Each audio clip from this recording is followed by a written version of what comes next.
السلام علیکم ورحمۃ اللہ وبرکاتہ۔ ناظرین، استقبال ہے آپ کا ہمارے چینل دا سوشل نیوز پر۔ ناظرین، آج کی خبر کا عنوان ہے قصائی ایک خاندان کو 20 سال تک گدھے کا گوشت کھلاتا رہا۔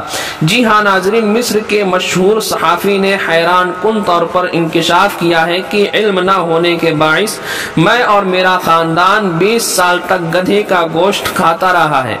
مشہور مصری صحافی محمود سعد نے اپنے فیس بک پیج پر ایک ویڈیو میں کہا وہ اور اس کا خاندان 20 سال تک ایک قصاب کے دھوکے میں آنے کے بعد غفلت میں اس سے 20 سال تک گدھے کا گوشت لے کر کھاتے رہے ہیں۔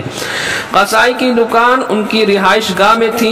مصری صحافی نے مزید بتایا کہ میری ماں اس قصاب سے گوشت خریدتی تھی اور ایک دن 20 سال بعد حسب معمول اس سے گوشت خریدنے گئی تو حیران رہ گئی کہ دکان بند تھی۔ ہم نے تحقیق کی تو معلوم ہوا کہ دکان کی بندش کی وجہ یہ تھی کہ حکام کو دکان میں گدھے کا گوشت ملا تھا۔ اس بات کی تصدیق کی گئی تھی کہ قصاب گزشتہ کئی برسوں سے اپنے گاہکوں کو گدھے کا گوشت فروخت کر رہا تھا۔ اس نشاندہی کے بعد ہم حیران رہ گئے، سارا خاندان سکتے میں آ گیا۔ ہمیں یقین نہیں آ رہا تھا کہ ہمارے ساتھ کیا ہوا ہے۔